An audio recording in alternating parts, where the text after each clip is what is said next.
Cette saison 2023-2024 sera pratiquement une saison où la fédération a pu mener à bien toutes ses activités, notamment en matière de compétition.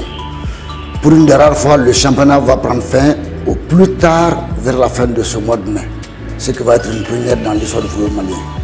Donc ça, c'est une grande satisfaction.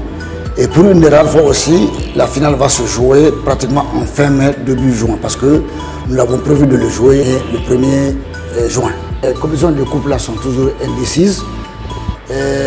La FES s'est retrouvée à ce niveau, peut-être qu'au départ ce n'était pas évident, mais elle s'est quand même retrouvée là, en demi-finale, dans le carré final. Et il a pu battre une des grandes équipes du championnat qui est AS Bakaridjan. Le Stade aussi n'a pas démérité parce que le Stade a battu celui qui est en tête du championnat aujourd'hui, le Djoliba AC. Le 1er juin, on va assister à une belle empoignade, à un beau match entre deux équipes joueuses. Et nous avions prévu de faire cette finale-là au Stade Mamadou Konaté qui vient d'être véritablement rénové. Et c'est le lieu de remercier les autorités du pays pour leur contribution en faveur de la jeunesse malienne. Mettre, comme on le dit souvent, les petits plats dans les grands pour réussir cette belle finale-là. Comme on le dit souvent, on dit sans le Nil, l'Égypte n'existerait pas. Au jour d'aujourd'hui, sans Orange, le football malien va s'arrêter. Ou en tout cas va se faire d'une autre façon. C'est le lieu aussi, comme je l'ai dit, de remercier la société Orange et ses dirigeants pour tout ce qu'ils font pour le football malien. Orange nous accompagne véritablement dans son organisation et dans la mise en œuvre de toutes les actions que nous allons poser pour cette finale et les actions qui vont suivre après. Je pense que la saison elle a été bonne, le championnat. C'est vrai que nous avons eu des difficultés par rapport à l'absence d'infrastructures. Tous les terrains étaient en rénovation. Mais au-delà de ça, je pense que les équipes ont pu tenir, ils ont joué, il n'y a pas eu d'incident majeur et ça se passe bien. Et la preuve, nous sommes dans les délais, pour une fois, nous allons terminer dans les délais pour permettre aux équipes championnes ou les équipes qui vont remporter la coupe de se préparer pour les campagnes africaines. Je pense qu'ils le méritent. C'est les deux meilleurs, les deux méritants pour la finale. Et nous allons assister à un beau match, ça je suis sûr. Et nous allons assister à une belle finale. Et la fête sera belle, Inch'Allah. Nous nous préparons avec notre partenaire officiel qui est Orange.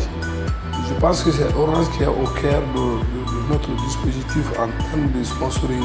Nous allons travailler d'abord, consolider les acquis et essayer de rénover.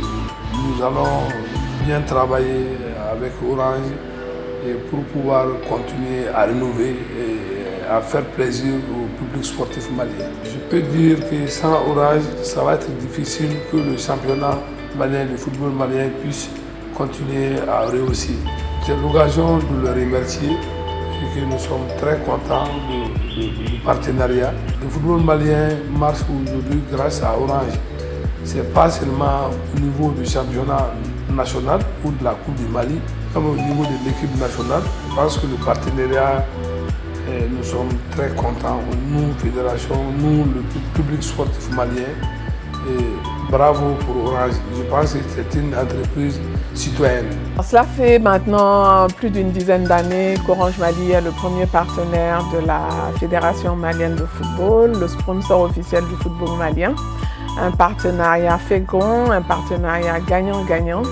Et c'est avec un réel plaisir, mais surtout avec un engagement renouvelé que nous nous tenons quotidiennement aux côtés de la FEMAFOOT pour offrir aux Maliens le meilleur du football et également soutenir les équipes pour monter en compétence. Donc ce partenariat, c'est véritablement un partenariat global puisqu'Orange Mali soutient l'ensemble des équipes hommes, dames en première division. Nous soutenons les équipes de manière logistique, financière, humaine lors des compétitions nationales et internationales et ce à tous les niveaux, aussi bien au niveau des seniors que des juniors et que des cadets. Concernant le football féminin, cela fait maintenant 4 ans que nous avons mis un accent particulier sur le soutien des footballeuses et nous sommes réellement ravis de la qualification des Aigles Dames pour la prochaine CAN féminine qui va se tenir au Maroc. Et comme indiqué au premier vice-président, nous mettrons tout en œuvre pour les soutenir sur le plan logistique, humain, pour les mettre en lumière, en tout cas leur donner les moyens nécessaires pour pouvoir aller défendre très haut les couleurs du Mali au Maroc. Le 1er juin prochain va se tenir la plus grande fête du football au Mali, c'est la Coupe du Mali, qui va mettre en compétition 2 grandes équipes, la FE et le Stade malien. Pour cette 63e Coupe du Mali, nous souhaitons à chaque équipe de donner bien évidemment le meilleur d'eux-mêmes, de jouer cette finale avec un esprit fair play et de pouvoir faire vibrer le public sportif malien. Et pour les supporters des 2 équipes, de la FE et du Stade malien, nous leur souhaitons une excellente finale dans un esprit sportif et fair play et que la meilleure équipe gagne. Orange est là.